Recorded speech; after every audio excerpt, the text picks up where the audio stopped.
Outdoor workers face cardiovascular risks that standard occupational health protocols often completely miss. Construction workers, landscapers, utility workers, and others who labor outside during winter experience compound risks that make them a uniquely vulnerable population deserving specific attention and protection. Physical labor increases cardiac demand substantially. We're not talking about walking or light activity. Construction work involves lifting, carrying, climbing, and sustained physical effort that elevates heart rate, blood pressure, and oxygen requirements. This happens while cold weather simultaneously increases cardiac workload through vasoconstriction and increased blood viscosity. Your heart is being asked to work harder at precisely the moment when working harder becomes more difficult. Many construction tasks involve isometric work, sustained static muscle contraction like holding heavy tools or materials. This type of work elevates blood pressure more dramatically than rhythmic aerobic activity.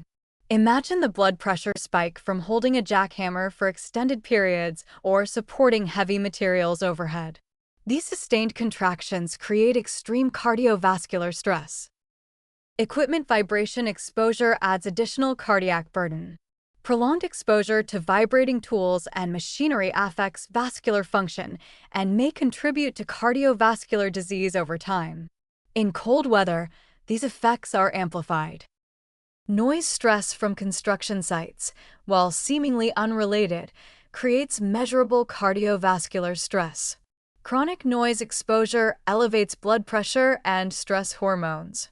Combined with cold and physical labor, this creates a triple threat. Carbon monoxide exposure from machinery and equipment is often overlooked. Gas-powered tools, generators, and vehicles in enclosed or semi-enclosed spaces produce carbon monoxide that reduces oxygen delivery to tissues. Your heart has to work even harder to supply oxygen to working muscles when blood oxygen content is reduced. Workers may ignore symptoms due to job pressure, fear of appearing weak, or concerns about losing work. Construction culture often values toughness and pushing through discomfort. Admitting chest pain or unusual fatigue can feel like failure. This means symptoms that should prompt immediate medical attention get dismissed until they become catastrophic. Lack of access to shelter for warming creates extended cold exposure. Workers might be outside for 8 to 10 hours with only brief breaks. Cumulative cold stress throughout a workday can exceed what anyone experiences during recreational winter activities. Limited hydration options mean workers often become significantly dehydrated. Water sources might freeze, bathroom access might be limited, and workers deliberately reduce fluid intake to avoid bathroom breaks. This dehydration dramatically increases cardiovascular risk. Pressure to maintain productivity, regardless of conditions, pushes workers to continue dangerous exertion in extreme cold. Project deadlines, economic pressures, and supervisory expectations can override safety considerations. What solutions exist? Cold stress protocols with temperature work rate matrices provide clear guidance. When temperature drops below certain thresholds, work intensity must decrease, break frequency must increase, and certain tasks should cease entirely. These shouldn't be suggestions, they should be mandatory safety requirements. Mandatory warming breaks need to be genuinely implemented, not just policy on paper. Workers need access to heated spaces, warm beverages, and sufficient break duration for core temperature to stabilize. Worksite modifications for cardiovascular protection include heated shelters, readily available warm drinks, emergency communication systems, and quick access to medical care. These investments save lives and reduce workers' compensation costs. Screening programs for workers identify those at elevated cardiovascular risk.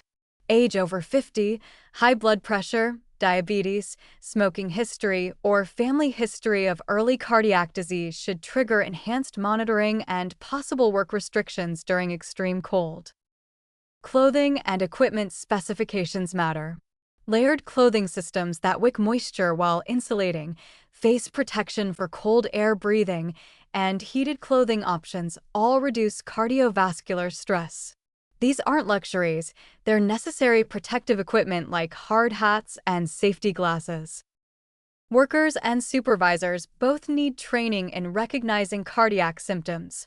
Chest discomfort, unusual shortness of breath, severe fatigue, or dizziness warrant immediate work cessation and medical evaluation. Coworkers should be trained to recognize symptoms in each other since victims often minimize or deny symptoms. Cold weather work restriction guidelines based on medical conditions provide clear direction. Someone with history of heart attack, uncontrolled hypertension, or significant coronary disease should not work outdoors when temperatures drop below certain thresholds. This requires coordination between occupational health providers and employers. Union involvement and regulatory oversight help protect workers who might feel unable to advocate for themselves. OSHA standards for cold weather work exist, but enforcement is inconsistent. Stronger protections and consistent enforcement could prevent deaths. The broader principle is recognizing that outdoor winter labor isn't just uncomfortable, it's genuinely dangerous for cardiovascular health. Workers deserve protection through engineering controls, administrative policies, and personal protective equipment. The cost of these protections is minimal compared to the cost in lives lost and families devastated when workers die from preventable cold weather cardiac events.